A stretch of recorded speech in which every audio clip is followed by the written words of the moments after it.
بسم اللہ الرحمن الرحیم۔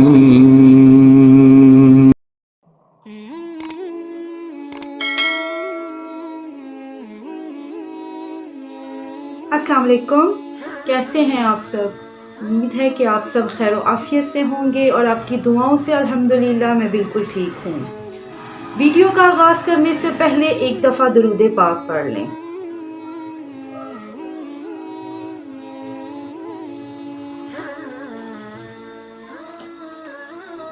وظیفے کے آغاز سے پہلے دعا کر لیتے ہیں، کیا پتہ کس کی آمین سے ہم سب کا بیڑا پار ہو جائے۔ اللہم صلی علی محمد وعلی آل محمد کما صلیت علی ابراہیم وعلی آل ابراہیم انک حمید مجید۔ اللہم بارک علی محمد وعلی آل محمد کما بارکت علی ابراہیم وعلی آل ابراہیم انک حمید مجید۔ یا ربنا یا ربنا یا ربنا یا ارحم الراحمین یا ارحم الراحمین یا ارحم الراحمین، یا اللہ یا رحمان یا رحیم۔ اے ہمارے مالک و مولا، ہماری اور ہمارے والدین کی اور ساری امت کی مغفرت فرما۔ یا رب العالمین، ہمارے کاروبار میں، رزق میں، ایمان میں برکتیں عطا فرما۔ اے مالک و مولا، ہمارے گھر بار، جان و مال، اولاد، عزت آبرو کی حفاظت فرما۔ مولا، جتنے بھی دوست احباب مجھے سن رہے ہیں، ان کے جو بھی مسائل ہیں، پریشانیاں ہیں، دکھ ہیں، یا اللہ دور فرما دے۔ بیماریاں، قرض داریاں دور فرما دے۔ اے مالک و مولا، جس نے بھی مجھے دعا کے لیے کہا، یا اللہ تو سب کے دلوں کے حال ہم سے بہتر جانتا ہے۔ یا اللہ ان کے جو بھی مسائل ہیں دور فرما دے۔ یا اللہ ان کے دل کی جو بھی مرادیں ہیں، یا اللہ قبول فرما دے۔ مولا، ہم نے جو بھی تجھ سے مانگا اور جو نہ مانگ سکے، یا اللہ ہمارے سننے والوں کے حق میں، ہمارے حق میں جو بہتر ہے، مولا قبول اور منظور فرما لے۔ یا اللہ جو پریشان ہے اپنے بچے اور بچیوں کی شادیوں کے لیے، مولا ان کے اچھے نصیب کر، یا اللہ ان کے اچھے اسباب بنا۔ یا اللہ ان کی پریشانیاں دور فرما۔ یا اللہ جو بیمار ہیں انہیں تندرستی عطا فرما، شفائی کلی عطا فرما۔ یا اللہ بے روزگاروں کو روزگار عطا کر، بے اولادوں کو اولاد نرینہ عطا فرما۔ یا اللہ جو بے گھر ہیں انہیں اپنے ذاتی گھر عطا فرما۔ یا اللہ سب کے دلوں کی نیک جائز خواہشیں پوری فرما دے۔ یا اللہ ان کی دعائیں قبول فرما دے۔ یا اللہ ہم سب کو 5 وقت نمازی بنا دے۔ قرآن پاک پڑھنے کی توفیق عطا فرما۔ یا اللہ ہم سب کو اپنا عبادت گزار بنا دے۔ یا اللہ ہمیں صراط مستقیم پر چلانا۔ یا اللہ مرتی دفعہ کلمہ نصیب ہو، لا الہ الا اللہ محمد رسول اللہ، آمین یا رب العالمین۔ مرد ہو یا عورت، انہیں کسی نہ کسی کام سے یا گھر کی کسی بھی ضروریات کی وجہ سے گھر سے نکلنا پڑتا ہے۔ سودا صرف لانے کے لیے، ڈیوٹی پر جانے کے لیے، یا علاج معالجے کے لیے جانے کے لیے، دوائی لینے جانے کے لیے، بہت سی ایسی ضروریات زندگی ہیں جنہیں پورا کرنے کے لیے گھر سے نکلنا پڑتا ہے۔ لیکن ہمیں یہ پتہ نہیں ہے کہ گھر سے کس طریقے سے نکلنا چاہیے۔ آپ صلی اللہ علیہ وآلہ وسلم کس طریقے سے گھر سے جایا کرتے تھے، یا آپ صلی اللہ علیہ وآلہ وسلم کی کیا تعلیمات ہیں، آپ صلی اللہ علیہ وآلہ وسلم نے صحابہ اکرام کو کیا تربیت دی، یہ بات یہاں ذرا غور والی ہے۔ اس بات کو غور سے سنیں اور خود اس پر عمل کریں، اور دوسروں کو بھی یہ سنائیں اور انہیں اس پر عمل کرنے کے لیے کہیں۔ اللہ پاک ہم سب کو اس پر عمل کرنے کی توفیق عطا فرمائے۔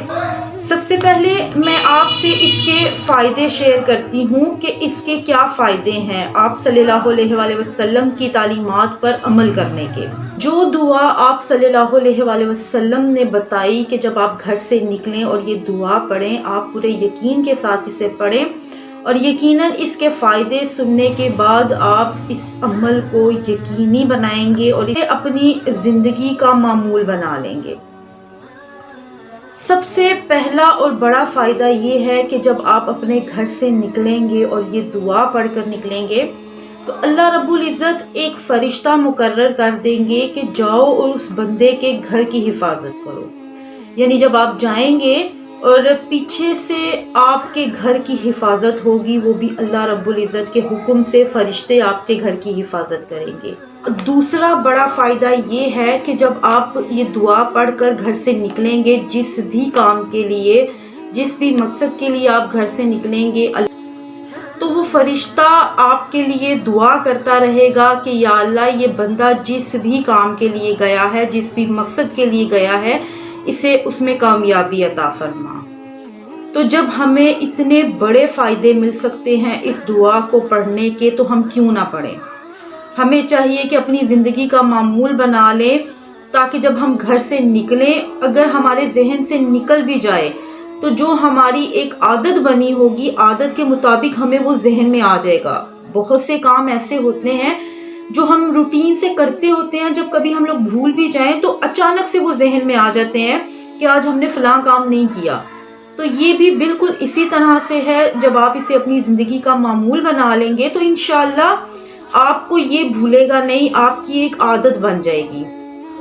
آپ یہ خود بھی یاد کریں، چھوٹی سی دعا ہے، آپ خود بھی یاد کریں، اپنے بچوں کو بھی یاد کروائیں اور ان کو یہ عادت ڈالیں کہ وہ بھی جب گھر سے باہر جائیں تو یہ دعا پڑھ کر جائیں، کیونکہ بچپن کی جو عادت ہوتی ہے وہ مرتے دم تک ختم نہیں ہوتی۔ تو آپ اپنے بچوں کو ابھی سے یہ عادت ڈالیں، تاکہ جیسے جیسے وہ بڑے ہوتے جائیں گے ان کی یہ عادت اور پختہ ہوتی جائے گی اور اس معاملے میں انہیں فائدہ بھی ہوتا جائے گا۔ تو آپ یہ ضرور کریں، انشاءاللہ اللہ پاک آپ کے لیے آسانیاں پیدا فرمائے گا۔ یہ دعا بہت ہی مختصر سی ہے، بسم اللہ توکلت علی اللہ لا حول ولا قوت الا باللہ۔ یہ مختصر سی دعا ہے جو آپ نے گھر سے نکلتے وقت پڑھنی ہے۔ جیسے ہی آپ گھر سے نکلنے لگے، باہر گیٹ تک جائیں، تبھی آپ یہ دعا پڑھ کر اپنا پہلا قدم گھر سے باہر ڈالیں۔ دعا دوبارہ سن لیں، بسم اللہ توکلت علی اللہ لا حول ولا قوت الا باللہ۔ بہت ہی مختصر سی دعا ہے، اسے یاد کر لیں اور اپنے بچوں کو بھی ضرور یاد کروائیں۔ میری اللہ پاک سے دعا ہے کہ اللہ پاک ہمیں اس پر عمل کرنے کی توفیق عطا فرمائے، آمین یا رب العالمین۔ چلتے ہیں آج کی سبق آموز کہانی کی طرف۔ کسی گاؤں میں دو میاں بیوی کے درمیان جھگڑا ہو گیا اور ابھی ان کا جھگڑا چل رہا تھا کہ ان کے گھر مہمان آ گئے۔ بیوی غصے سے اپنے کمرے میں بیٹھی رہی، خاوند آیا، آ کر اس نے مہمانوں کو بٹھایا اور وہ یہ سوچ میں پڑ گیا کہ اب ان کے کھانے کا اہتمام کہاں سے کرے۔ خاوند اپنی بیوی کے پاس گیا اور اس سے کہا کہ فلاں رشتہ دار آیا ہے، ان کے کھانے کا انتظام کرو۔ بیوی ابھی غصے میں تھی، اس نے غصے میں کہہ دیا کہ میں کھانا نہیں بناؤں گی اور نہ تمہارے لیے کچھ ہے نہ تمہارے رشتہ داروں کے لیے کچھ ہے۔ شوہر اور پریشان ہو گیا، اس نے سوچا کہ اب میں کیا کروں۔ اسی پریشانی میں آ کر وہ اپنے رشتہ داروں کے پاس بیٹھ گیا اور بیٹھے بیٹھے اس کے ذہن میں یہ خیال آیا کہ اگر بیوی کھانا نہیں بنا رہی تو میں کیوں نہ ہمسایوں کے گھر کھانا پکوا لوں۔ ہمسائے بہت اچھے تھے، خاندان والی بات تھی، تو اس نے سوچا کہ انہی سے کھانا بنوا لوں۔ شوہر ان کے گھر گیا اور ان سے کہا کہ میری بیوی کی طبیعت خراب ہے، گھر میں کچھ مہمان آ گئے ہیں، اگر آپ کو تکلیف نہ ہو تو ان کے لیے کھانا بنا دیں۔ ہمسایوں نے کہا کہ کوئی مسئلہ نہیں، آپ اپنے رشتہ داروں کے پاس جا کر بیٹھیں اور ہمیں بس اتنا بتا دیں کہ کتنے لوگوں کا کھانا بنانا ہے۔ وہ مطمئن ہو کر آ کر اپنے رشتہ داروں کے ساتھ بیٹھ گیا اور ان میں سے کسی ایک مہمان نے کہا کہ ایک گلاس پانی پلا دیں۔ شوہر اب پانی لینے باہر گیا تو اس نے دیکھا کہ اس کی بیوی زار و قطار رو رہی ہے۔ وہ بہت حیران ہوا اور اس نے اپنی بیوی سے جا کر پوچھا کہ کیوں رو رہی ہو۔ یہ کہنے کے بعد وہ اور زیادہ رونے لگی اور اس نے کہا کہ مجھے معاف کر دیں، جب تک آپ مجھے معاف نہیں کریں گے میں آپ کو نہیں بتاؤں گی۔ شوہر نے کہا کہ ٹھیک ہے، میں نے تمہیں معاف کیا، اب مجھے بتاؤ کہ تم کیوں رو رہی ہو۔ تو اس پر بیوی نے بتایا کہ جب آپ میرے پاس آئے تھے کھانے کے لیے تو میں نے غصے سے آپ کو کہہ دیا کہ نہ آپ کے لیے کوئی کھانا ہے نہ ان مہمانوں کے لیے، لیکن اس کے بعد میں نے سوچا کہ جھگڑا تو ہم دونوں کا ہے، تو کیوں خاندان والوں کو باتوں کا موقع دوں۔